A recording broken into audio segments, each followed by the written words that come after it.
strong in faith. Faith can move mountains. Radio Maria 91.3 FM. The voice of truth. Good evening. We're here again. Yes, to talk about those wonderful treasures, beautiful children, bundle of joy. It's 91.3 FM Radio Maria on child protection by the child's advocate, Madam Momoh Mary Angela. We're looking at the tips for the safety in our homes. Talking about child protection, we always talk about the environment to be safe, environment to be, the motivating type that would stimulate the child to give us his or her best. We talk about the rights of the children. What are they supposed to know about their rights? How do we defend the rights? How do we get them also to speak up when their rights are being infringed? Some of them already have experienced that in one way or the other, one form of abuse or the other. So what do we do with such children who have already been abused? We said we will help them, we'll show them more love, we'll get them to heal, and we do not send them back to those pains by reminding them or calling them names or stigmatizing them or pushing them away, discriminating against them. And then, if we have to do all of this to keep our children safe, I don't think it's too much, because we know what it takes to have a child, the marriage, the pregnancy, the antenatal, the postnatal, all of them put together are just great experiences. We call them exciting, but we know it's exciting because at the end you smile and you're happy, but it takes a lot. It's demanding on both the father and the mother and the society at large. So today, we're looking at safety tips at home to keep these children protected. I have a guest with me right here. He is no other person than a great studio man. He is an audio frequency technician. His name is Luper Alumuku. Luper, you're welcome. Thank you very much, Ma. Good evening. Good evening, Abuja, and happy new month. Good evening. Thank you, Luper. Same here. Now, we're going to be looking at this topic, but for now, let's take a break. Don't go away. Welcome back to 91.3 FM Radio Maria, the voice of truth. It's child protection, in case you're just tuning in. Your program, our program. Today we are looking at home safety tips for child protection. The home is a nest, is a safety nest for a child. In short, for everybody. When you sense danger outside, you're meant to run home. But here, we are looking at a situation whereby, for either reasons of negligence, ignorance, the child is exposed to some danger. And we're saying that there is every need for you to guide the child, supervise the child, do whatever you can to make sure that the child is safe, whether in your presence or absence. Because we've seen cases where the mother is there, the father is there, and the child still has some very terrible domestic accidents. That is, maybe the child is out of the arm of the father or the mother. But there are cases where the child is right in the mother's arm. And you know this new thing that has come to remove us from ourselves. This phone, they call the Android phone. And you press it, and you are breastfeeding baby, and you are giggling away. And baby's nostrils have been blocked. You are still until you start hearing, take it easy, baby, take it easy, baby. And then baby gets back again, and you go back and start pressing that thing.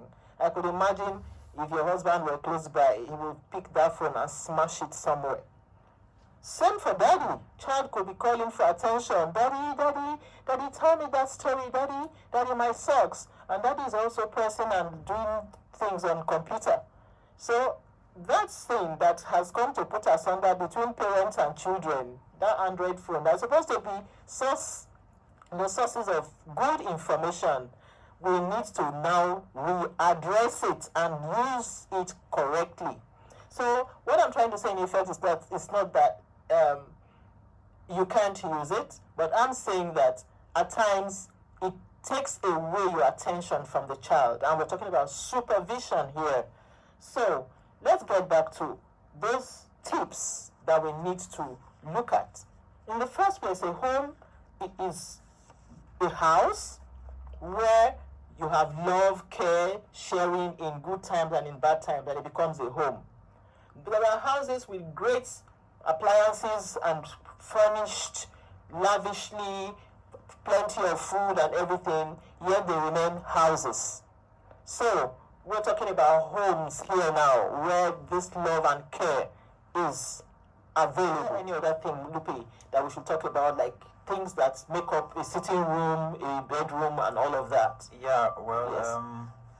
As we all know, a child, especially the toddlers, there are children that obviously do not know like their left from their rights, what's good or what's bad. And speaking from experience, growing up, I was the kind of child that likes to, should I say, explore. Like, I don't say disturb, Shambo, because that is not an energy to disturb. So we need access to stay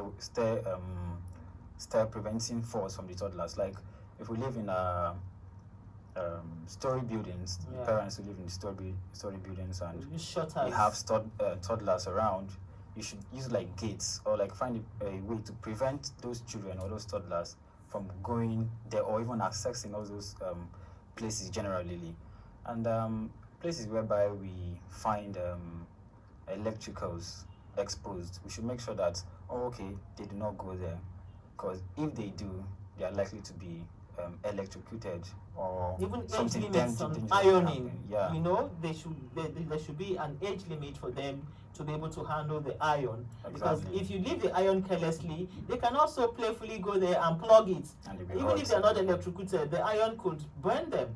And all of that are expensive to handle. And also exposing harmful substances like chemicals, just leaving them like that, because we tend to use pesticides is part of it anyway, and any liquid substance that is dangerous to children, because they do not know the content of whatever is there. And like I said, children, they like to explore, they don't like to know what is there. Easily go there, pick up them, and when a child gets something up, pick something up, he's taking it to his mouth. Straight up. So we need to find a way to keep all these harmful substances far away from our children. You're so right, they are not in reach of it. Yes. Yeah. We need to keep liquids. In short, I really would like to talk on that.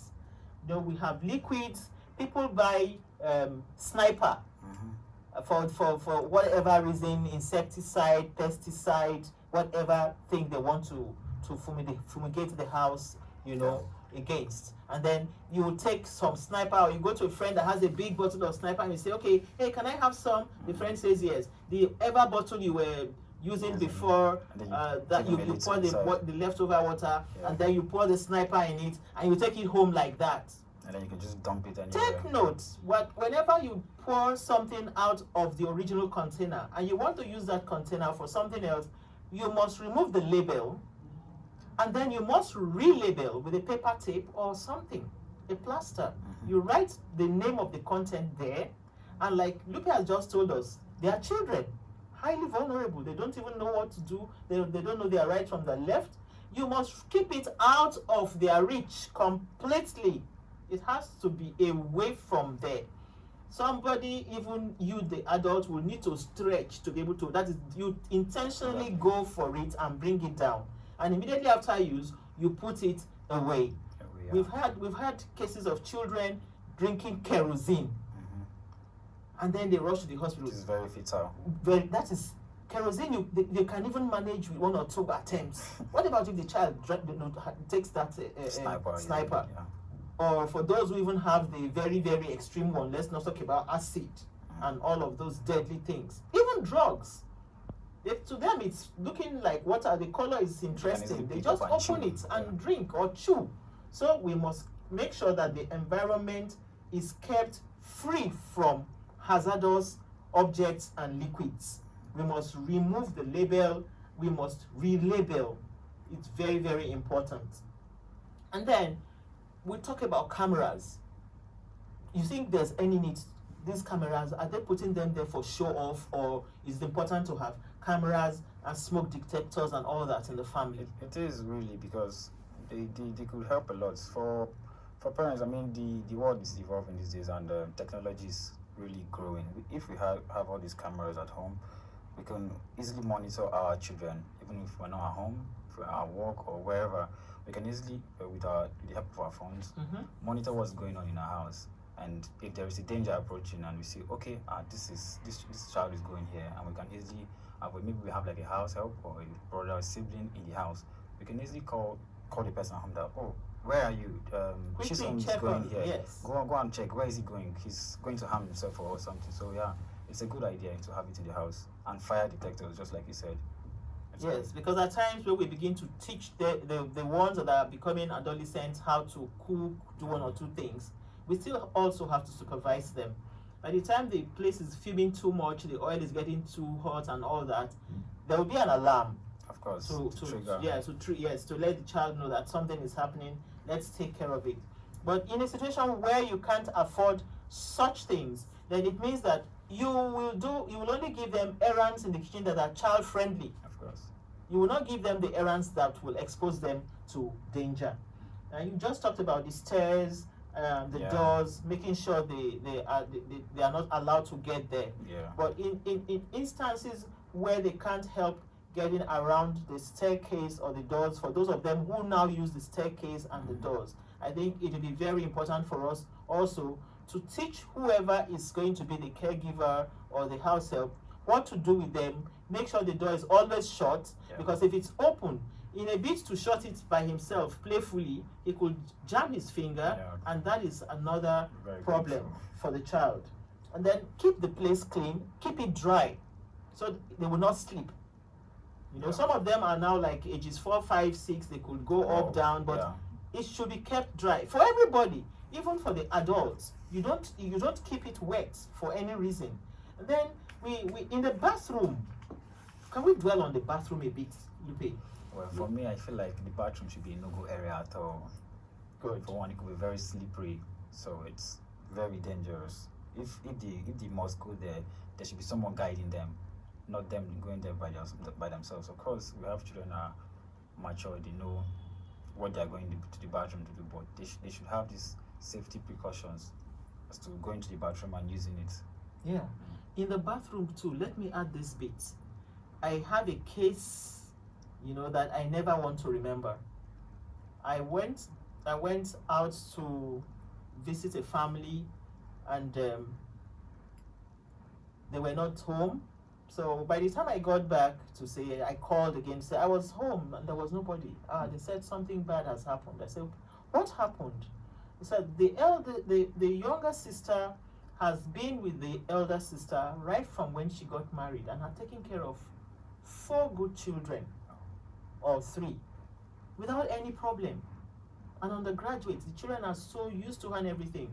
But on this terrible, fateful day, she came, and then the child was crying, helpless and all that. So she ran to put the child, she put the child in the bath, that is baby bath, turned on the tap, and ran out to go and get the towel.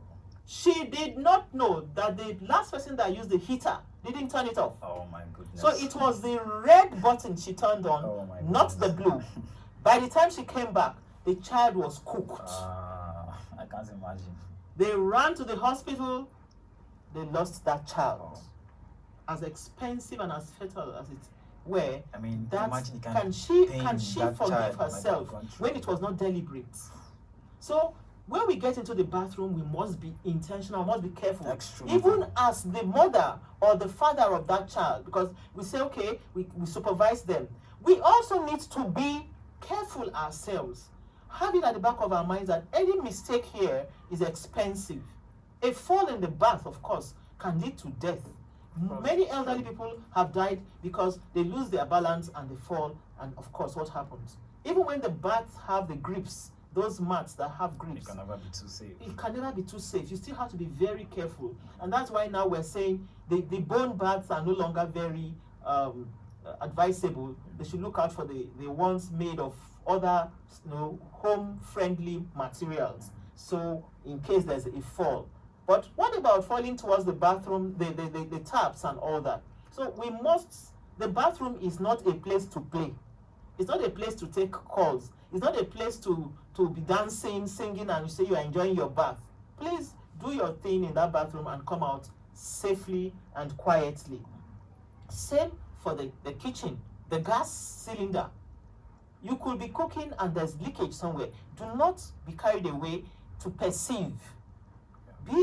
Your ears should have antennas like standing there to say you are looking out for any possible thing, because all of those can lead to terrible domestic accidents. And we're talking about our children here.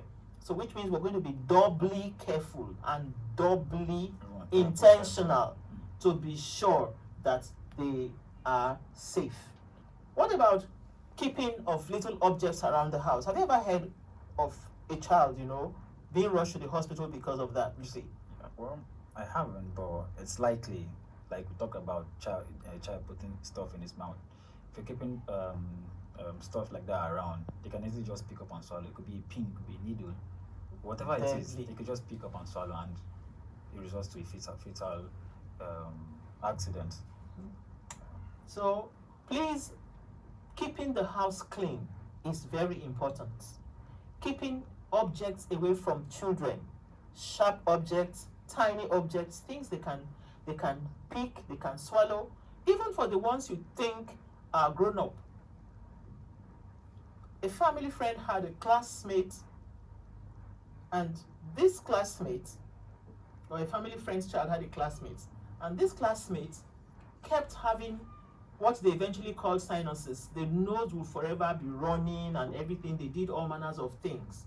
So in the normal, trying to get close to the children and know what they do, where you're from, how old you say, when is your birthday and all that, because the child was doing a lot of childish things in class. So the counselor called her in and started finding out, when did you leave school? When did you do KG? Can you remember? No, ma. What about primary school? How old were you in primary 3, primary 4? And they found out that child was very much underage. What happened will marvel you. As they were talking, the counselor now said, "Can you remember anything you have done that you have never told mommy and daddy? Something you did that you never told mommy and daddy because you were afraid? Anything like that?" The child said, "No, but there's one thing like I know I did. I have not been able to tell mommy. That was in primary 2. And the mother said, the counselor said, "What's that?" He said, "I was playing with a button. A button. This button you fix on clothes. Yeah. And I pushed it through my nose and it went down."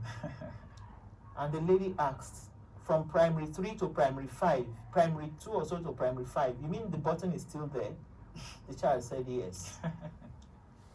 Terrible. The mother, immediately the counselor went to the school, vice principal to the principal, to the president, and they called the parents of the child to say, "We have found out why this child's nostrils should be running.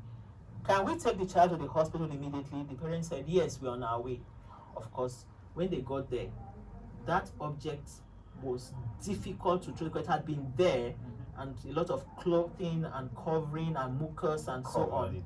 But anyway, the long and short of it is, that was how that child was saved of that problem. Of course, it was quite some serious operation.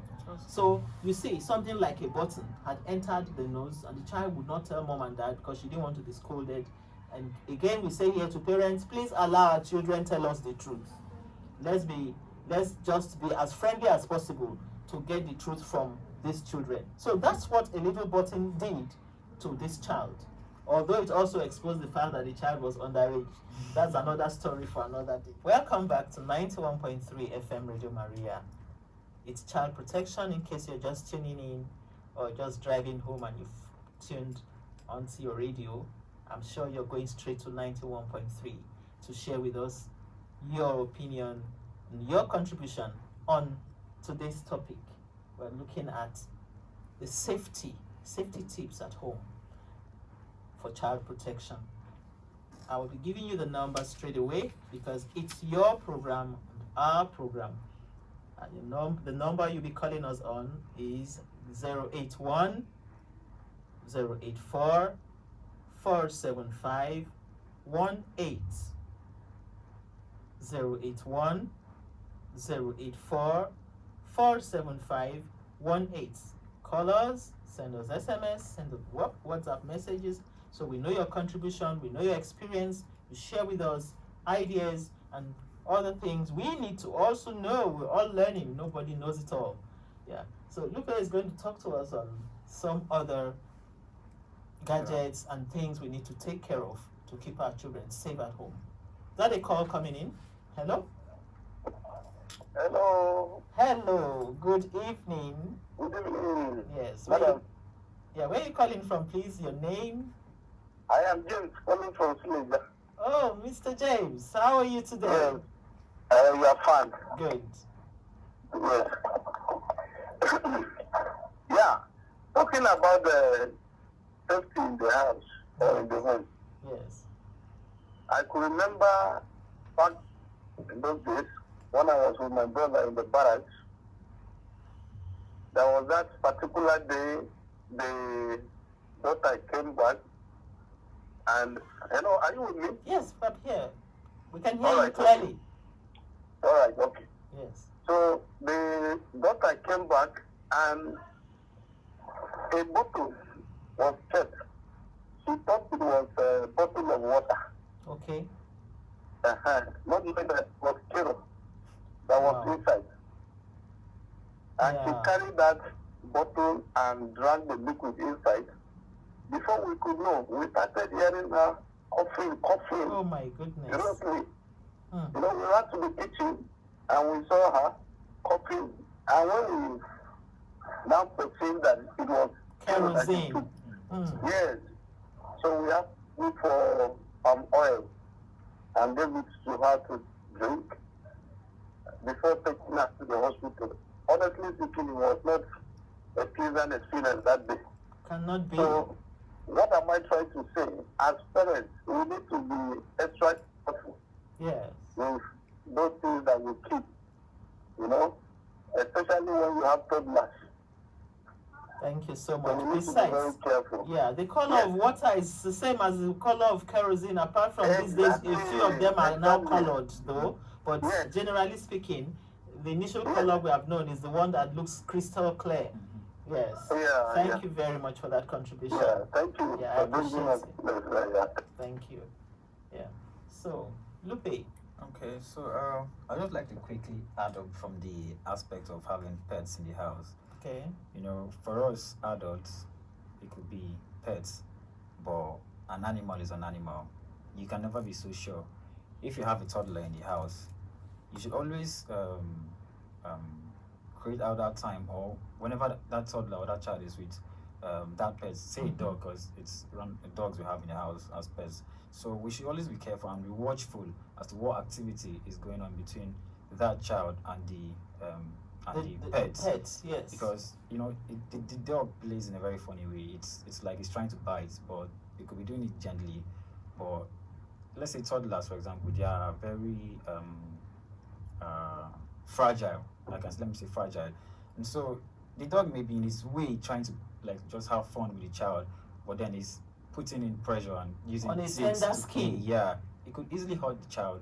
So I just like to add up that parents, if we have toddlers in the house with pets, you should always be watchful as to what activity is going on between that child and that pet. You never can know. Very You important. never can Lupe. tell. Thank you for that Yeah. point. Never ever leave a child with a pet. I always make sure I mention that to my family members. I said, for those of them that are over there and their dogs can even share their beds, they say this is the part where the dog has his own duvet. This is the part. We tell them, please, the babies are also maybe playing and will not know when the mood of the dog will change. Yeah, that's so you have to be very careful. Be there whenever your pet is around your child or whenever your child crawls towards the pet. Even the furs, I hear, could be very dangerous, especially that of the cat. The furs, the furs of the cat, I hear, is very, very deadly. So we have to be very careful how we handle our children and pets. You're even told, as children, even if they are not neonates, infants, or toddlers, we should be telling our children, don't play with strange dogs. Even as a full-blown man and woman, you don't play with strange dogs, because the dog could just pounce on you and go straight for your veins or your neck or somewhere, and that is a whole bunch of trouble. Some of them, you don't even know whether they are vaccinated. And then you begin to do the rounds of 16 injections and all that. That's not funny. So let's please make sure that we know how to manage our pets around our children, around the family, around guests. What again would you tell us, Lupe, about some of these security tips for children? We've talked about how accidents could happen in the house. So I would like to also just briefly mention that it will also be safe to have first aid materials in the house. Good. Because also you never can tell what would happen, and then you'll be looking for a way to, let's say a child mistakenly cuts his or herself, or I don't know, partly does something that is harmful to he or she, and then a situation may arrive that, okay, if I had this in the house, this in the first aid box, I could have easily just taken it and treated the child. But then if you don't, you have to now then start wasting time. Child be bleeding all the way until you get to the hospital. A pharmacist or a hospital to treat that child. But if you have this in the house, you can easily just quickly take it and treat that child, and also stop not just the bleeding having it and move on to have the the hospital. knowledge also of using it. So because you can also just harm yourself. I also like to mention that we've talked about the telephone or the phones in the house, how it could be sometimes maybe a distraction to the child or even the parents.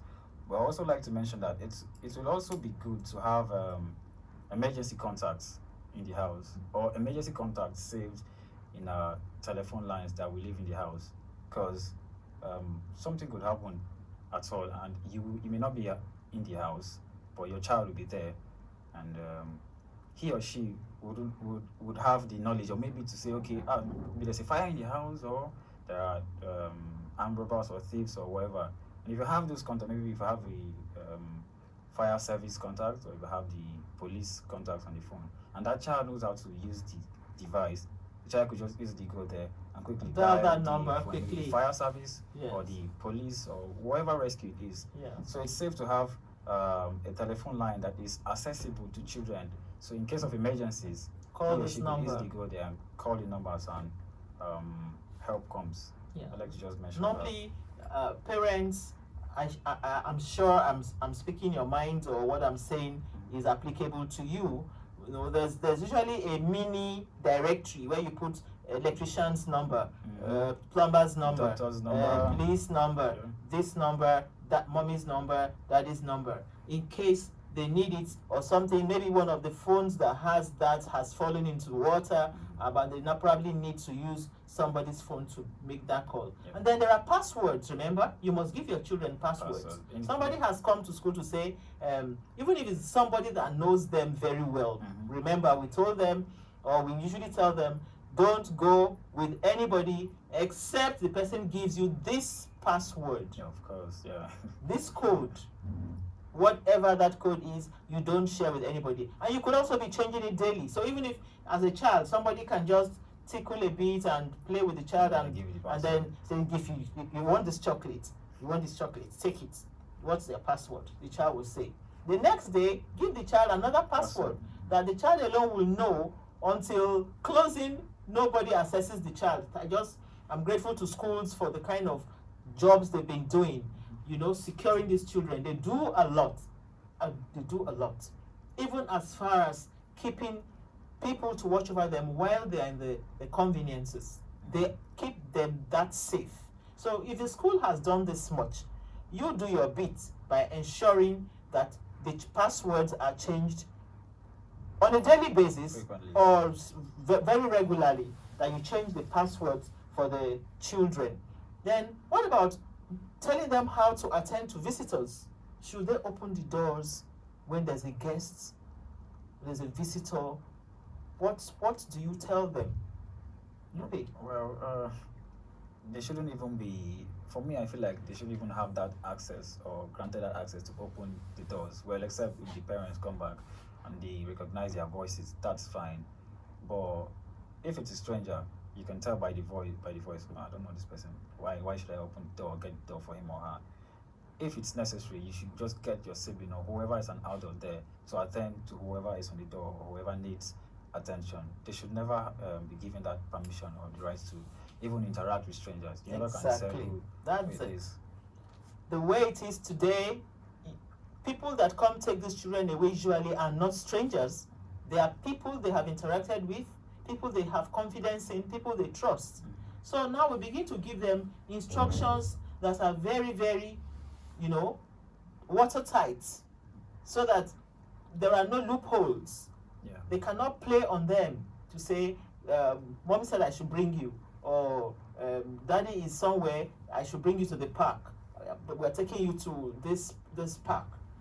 You say, no, Mom has asked me to remain here until she comes for me. Exactly. That is because maybe it's somebody that she knows at all.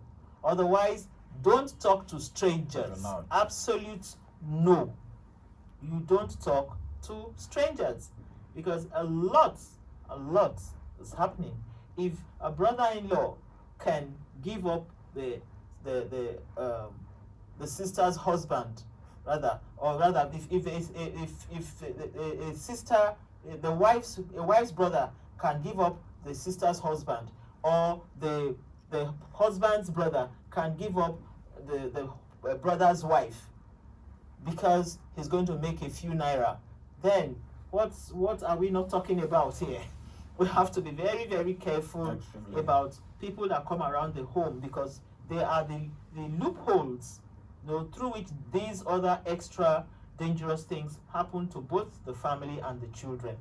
But when you now have a house help, what are the protective things you're going to do around the house help? First of all, there has been medical attention. You must take that house help to run tests, series of tests. There's a case that we experienced in the south somewhere, I will not mention the name of the place. This house help came in looking fresh and nice and everything, maybe from the other madam's house, and the parents had just these two children. Both of them medical doctors, ironically. And these children started falling sick. They'll be ill today, ill tomorrow, and all of that after a short while. And then the parents will run tests. Of course, mosquito must bite a Nigerian child. There will be malaria parasite, and they will treat for malaria. But this malaria is becoming too rampant, becoming too regular. It's becoming stubborn and everything. They kept treating just these children for malaria. They will run tests and run tests. They never thought of running HIV tests. But there was a doctor that came in for housemanship in that very big, sophisticated hospital. And the doctor now said, please, ma, have we ever done anything like HIV test? And the lady just flared up, according to them, on, that, how can you talk about HIV? I have a son and a daughter. My house help is a girl. She is not even a boy to say maybe he is abusing them. But the doctor said, ma, from the kind of tests you have run, ma, let's run. It doesn't hurt anybody. Mm-hmm. So the woman now said, that the other doctor said, in short, let's start with you. And she became angry that how could you say such a thing with me? Okay, go ahead, take the sample and all that. They took the sample. They took her sample. They took the sample of her children. Both of them were positive. The two children were HIV positive. She wanted to rip off her hair from her scalp. Can imagine. The next thing was, call my husband. You can imagine, I could guess where the mind went. Of course, the man drove in. They took his sample. I'm sure he was positive too. The man was negative. The woman was negative. The woman was negative. The two children were positive. Oh, wow. The man was negative. And they asked the woman, do you have any other person living with you? She said, yes. I have a house help that came in about 6 months ago, less than 1 year. They said, bring her. Let us also check. They checked. The girl positive. Then they now had to check the children, especially the girl, whether she was intact. The girl was intact. Nobody had fondled with her. Nobody had violated her. Then the riddle was now, where and how did they get the HIV? This same little young doctor asked them, Ma, how do they share their things? What do they share together? She said nothing, no, there's nothing they share together. Everybody has his own thing. Everybody, I said, okay, where does your house help keep her toothbrush? Because that's another source of blood, mixing up with blood and all that. It couldn't have been spoon. So what do they share? Nothing. Everybody has. So she drove home. She didn't even ask the girl. She drove home and saw that the girl started putting her toothbrush in the brush holder of the children. Oh.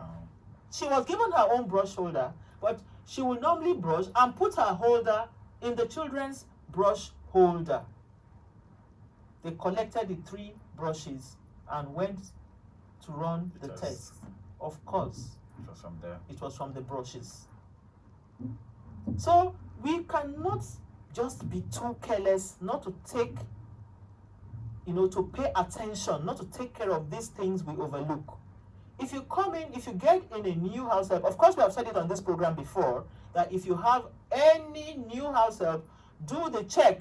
Go to Women Affairs, go to the different centers to find out the crime status of that person. Then secondly, you move on from there to medical care. Run the tests. Do not take anything for granted. Tuberculosis, HIV, run them and be sure that you have not brought in a time bomb into your own house to be sure that these children are kept safe. What about us?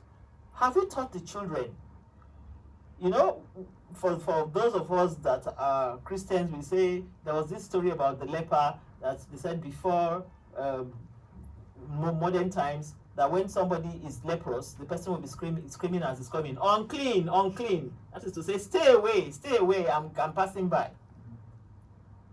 There was something close to that was applied right in my own home. My mother did it to us, and we also taught our children that when you have sore throat, you must announce this cup, once you start this cup, it means that you're either coughing or you have sore throat. Keep your cup to yourself.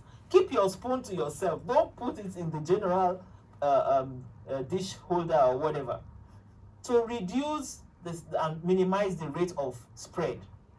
That's why we talk about face mask now when we're talking about HIV protection, COVID-19 protection and all of that.